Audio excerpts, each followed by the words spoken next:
What's up, guys? It's Sunday morning. Last night, my dad and we went to Sikeston, Missouri to do a little backside track racing, and man, we had a blast. Check out a couple videos, and then we're gonna talk about what happened and what we need to do to improve.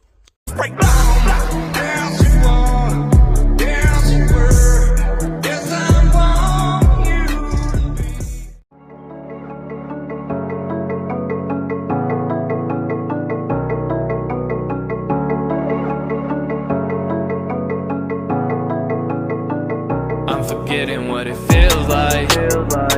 Why does love never end right? Yeah, we close but not in real life. Maybe that's only in my mind.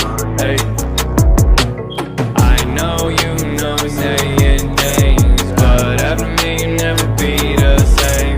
Please, baby, don't you go MIA. You can call me up and we can spend a day. I just need a light in a dark place now. Falling for you, hoping I'll survive the way down.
That was a good lick. That was a good lick. As you can see, she's tucked in there.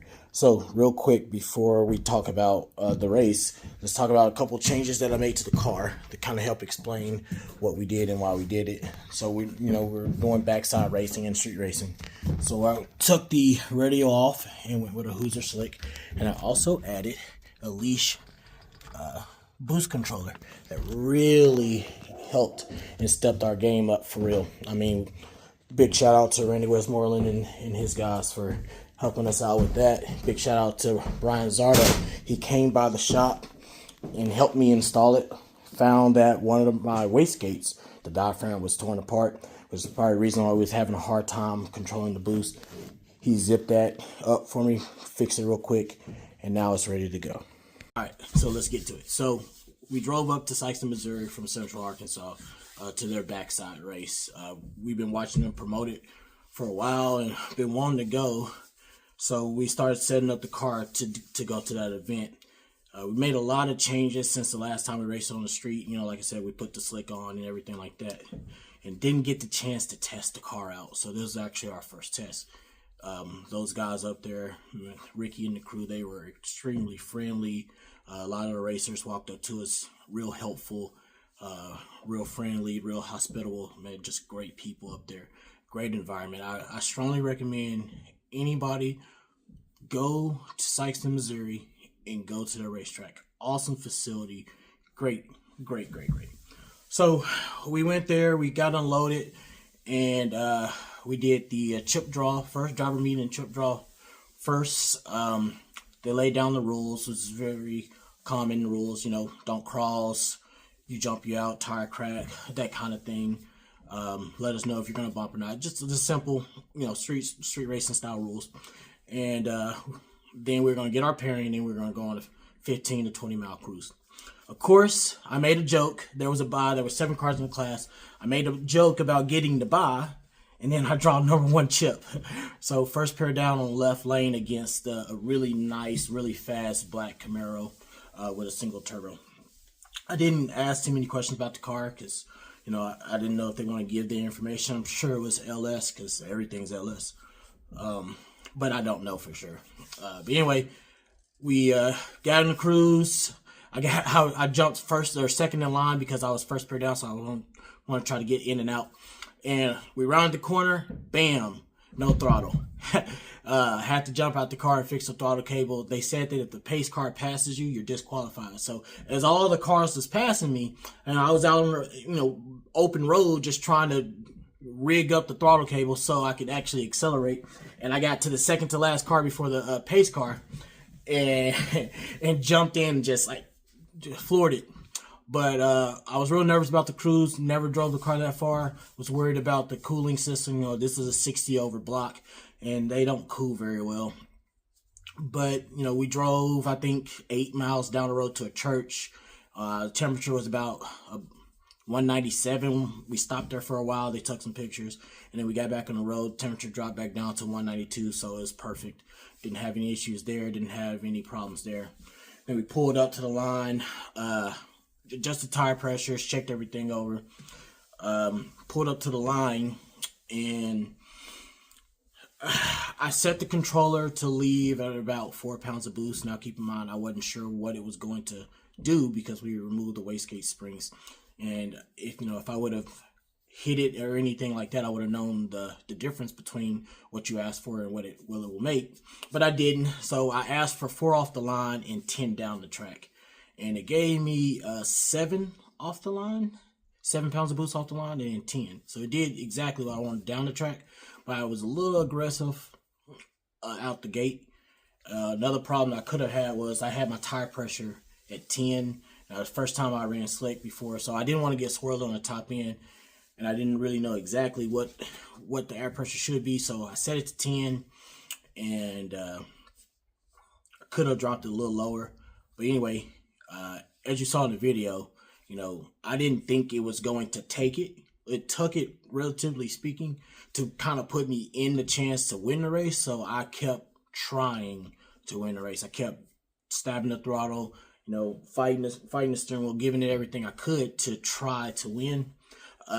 About close to the end of the race, when I kind of got it straightened up, I short shifted into third, and I kind of got it straightened up. I was getting ready to hit the scramble button, but it kind of swerved a little bit more, and I only had 5 pounds on the scramble, but I was close. I didn't want to risk, you know, wrecking my car, wrecking his car, and I didn't know exactly how it was going to take the scramble, so I decided not to hit it, and he got me by a fender, what it looked like in the video. So great race against a great guy. That guy's fast. You know, he definitely knew exactly what to do, and they're going to be hard to beat up there for sure. I'm definitely going to have to get my skills up to beat them. But but the biggest thing was just getting used to the car and getting used to this style racing and that environment.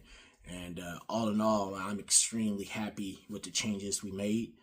Going to make some more changes to try to soften up the rear end. It didn't squat as much as I wanted to, and that could partly be because we didn't have any weight in the back.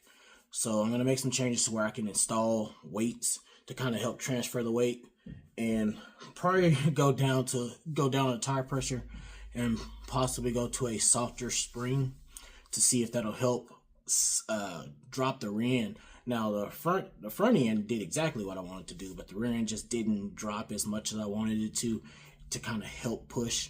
But anyway, after that race, they was nice enough to let us do a couple test hits. So what you saw in the video was my third test hit. So we pulled some power out and ramped it in. sort of speaking. And so I dropped the controller down to 1, and at 1 on the launch it made 4. So that was a lot easier to manage. Also put the timing back in the car. I had pulled 4 degrees of timing out on that first race to kind of help level out. I put 4 degrees back in, and then changed the rate on the progressor, which basically mean how long it takes to bring the boost in. So I changed it. I increased the rate to where it can take a little longer to bring the boost in to kind of help bring the car out before the power came in. And so the test pass was really good. I felt like that was a really successful pass. I think that once I adjust the suspension the way I need to, with that, I can probably bring the power up a little bit more, and then we really got a high ride, something that's going to be hard to beat. So all in all, that's the game plan, is to now work with the rear suspension and try to help, and then we're going to try to do another race here soon, or do some more test hits on the street. So y'all stay tuned. I appreciate y'all watching.